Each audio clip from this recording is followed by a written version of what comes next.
Quem que é líder de lar? O pai, a mãe, pode ser o avô, a avó que o substitui, pode ser um filho, como eu disse nesses dias atrás aí. Hoje, então, o texto base para a cura desse líder é Mateus 18, 21 a Mateus 19, versículo 1. E também lá no livro de Josué, capítulo 3. Eu acho interessante esse livro de Josué, capítulo 3, porque é o seguinte, o livro de Josué, ele está exatamente, ele é o 6º livro da Bíblia. Ele está exatamente ao lado de Deuteronômio, que é 5 livros, ele está na história, né, ao lado de Deuteronômio, porque tem o Pentateuco, 5 primeiros livros da Bíblia, e ele é o 6º. Ele é o 6º livro, quer dizer, por que ele está na história ao lado de Deuteronômio? Porque o Deuteronômio ele termina com a morte de Moisés e Moisés dizendo assim, ó, Josué, agora você entra na terra de Canaã. Eu vivi a vida inteira sofrendo no deserto, 40 anos, levando esse povo difícil para a terra de Canaã, chega na terra, perto da terra de Canaã, eu olho ela e Deus fala assim, você não vai entrar, quem vai entrar é Josué. Josué, então, é o novo Moisés no Antigo Testamento. Né? Teologicamente, o novo Moisés é Jesus Cristo. Mas dentro do Novo Testamento, ele é o substituto de Moisés. Então, é ele que lidera o povo a entrar em Canaã. É interessante que é o seguinte, eu acho fantástico que a história se repete com Josué. A mesma história que aconteceu com Moisés, de profetismo, de prodígio, mas também de dores, acontece com Josué. Tanto que Josué, a hora que ele entra na terra de Canaã, tem o Rio Jordão e ele passa, Deus abre, assim como Deus abriu o Mar Vermelho para Moisés, para ele entrar no deserto,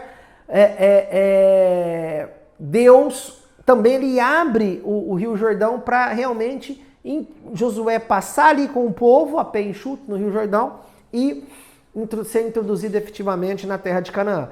A gente esquece dessas duas dimensões de abertura de mar. Deus abriu o mar com Moisés e abriu o rio com Josué. Quer dizer, por que Deus faz isso? Para dizer que o profeta, um profeta não está sozinho, ele tem que estar ligado ao outro. Ele é tão ligado ao outro atrás dele, que ele não bebe só dos prodígios que Deus vai dar para ele também, como deu para o outro de trás, mas também ele bebe dos sacrifícios. Cristo, em Mateus 18, que é o evangelho de hoje, ele fala isso também, né? Ele fala dessa repetição. E é importante essa repetição, né? Assim, Cristo fala, olha, assim como eu, não no evangelho de hoje, mas ele fala no final da sua vida, já no Calvário, assim como eu sofri, passei por isso, todos vão também passar pelo Calvário, pela cruz e tudo mais. E isso acontece com os mártires santos. Mas Cristo ele conta a história de um cara que devia muito para um rei. E esse rei pega e executar ele e a família, vender como escravo. E ele se ajoelha e fala, pelo amor de Deus, eu não tenho dinheiro, você me perdoa? O rei fala assim, tudo bem, momentaneamente eu te perdoo, sua dívida vai embora. Quando esse cara, que foi perdoado pelo rei, sai, ele encontra um outro que estava devendo para ele. E ele fala, olha, eu vou te matar porque eu tô precisando, porque o rei quase me matou, eu tô precisando desse dinheiro. E o cara vai lá, pede para ele clemência, pede perdão para ele não aceita. O que ele faz? Ele condena esse cara. E aí o rei sabe disso e fala, olha, eu te perdoei, você também deveria ter perdoado o outro. Quer dizer, você deveria ter carregado com você essa repetição do perdão e da misericórdia. E esse é um problema nosso. O problema é que nós não carregamos a repetição da misericórdia. Deus teve misericórdia de nós, morreu numa cruz por nós, teve misericórdia e nós não carregamos essa misericórdia, nós não passamos para frente essa misericórdia. Por que esse cara que foi perdoado pelo rei, ele não passou para frente o perdão? Porque ele viu, ele vivia, ele experimentava, ele viu, ele decidiu e ele quis que o dinheiro fosse maior que a misericórdia na vida dele. O dinheiro estivesse em primeiro lugar que a misericórdia. Porque, na verdade, a misericórdia e o perdão, nesse caso, ele ia perder dinheiro. Como o rei perdeu perdoando ele também. Então, o que Jesus Cristo quer para a cura do líder hoje é justamente isso. É a cura do teu egoísmo. Porque o que não fez aquele que foi perdoado pelo rei perdoar o outro que tinha dívida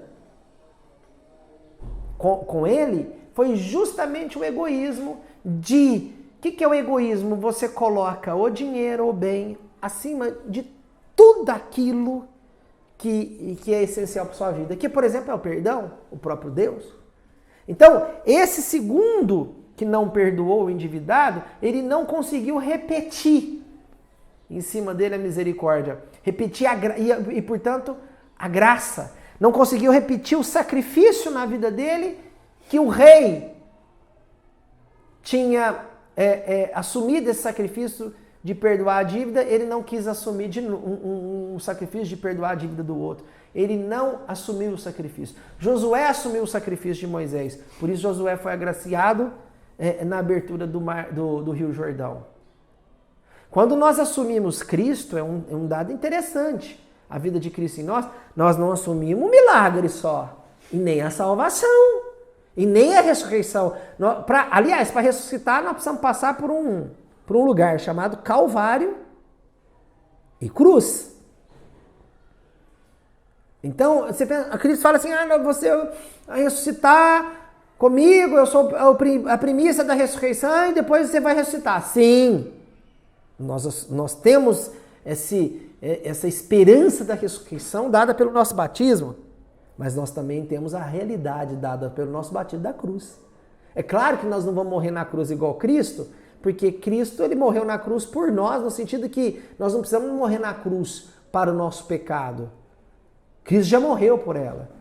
A cruz que você assume não é para pagar os teus pecados, é para você ser semelhante a Cristo, é para você repetir a carcaça de Cristo em você, repetir a cultura de Cristo na tua cultura. É apenas isso. Não é funcional a nossa cruz, mas ela é existencial. Funcional foi do Cristo. Cristo morreu para funcionar o perdão dos pecados. Eu quero repetir a cruz de Cristo em mim, não é para repetir o perdão dos pecados, para funcionar o perdão dos pecados, que já foi perdoado, meu pecado já foi perdoado por Cristo. Mas é para existir, é existencial justamente para isso, para existir a cultura de Cristo em mim. Ou seja, quando eu chegar no céu, eu falo assim, eu fui semelhante a Cristo. Não em milagre, mas em sacrifício. Para isso, Deus quer te libertar do egoísmo. O que é o egoísmo? O ego é você colocar você... Não existe cristianismo. O que é o cristianismo? É viver Cristo. O que é o egoísmo? É viver o ego. É a religião do teu ego. O que é o teu ego? É o teu eu. Então, o líder, ele precisa...